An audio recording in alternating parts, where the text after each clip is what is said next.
Welcome to Everyday Happiness, where we create lasting happiness in 2 minutes a day through my signature method of intentional margins, creating harmony between your to-dos and your priorities, happiness science, and musings about life. I'm your host, Katie Jeffcoat, and the Happiness Research Institute in Denmark has developed factors they think affect someone's happiness.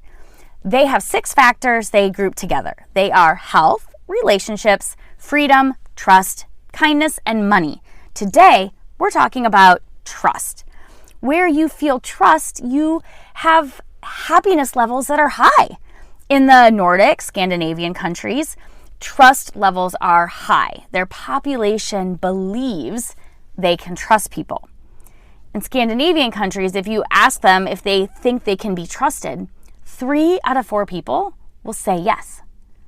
The largest benefit to having trust in your life, and even better if you have it in your own community or your entire country, is that trust reduces worry.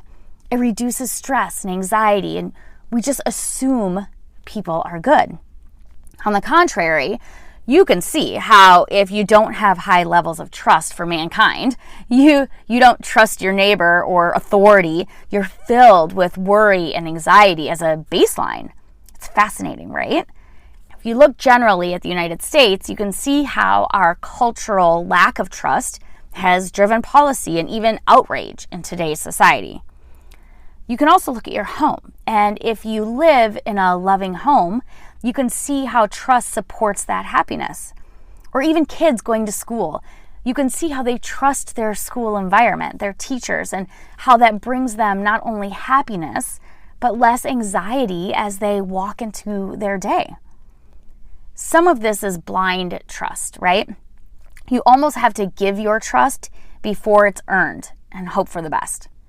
If we trust that people are good people and they want to help and be kind, it not only completely changes our perspective, but our mental and physical health. We don't have these high levels of anxiety driven hormones, right? Like all of this stuff just running through our veins. But one experiment was done all around the world with wallets. Your wallet not only has your money, but it has credit cards and driver's license, and having to replace all of that if you lose your wallet is super annoying, right? To say the least. So there was a study that asked people, if you lost your wallet, how likely do you think it would be returned to you? In this study, they lost, that's in air quotes, 12 wallets, and 11 were returned in Helsinki and 1 in Lisbon. In New York, they returned 8 out of 12 wallets. What the research has also found is that breaking social contracts, like stealing something from someone or littering on someone else's property, this occurs more between strangers than people who know each other. So as the Happiness Research Institute suggests, go out and talk to your neighbor and get to know them.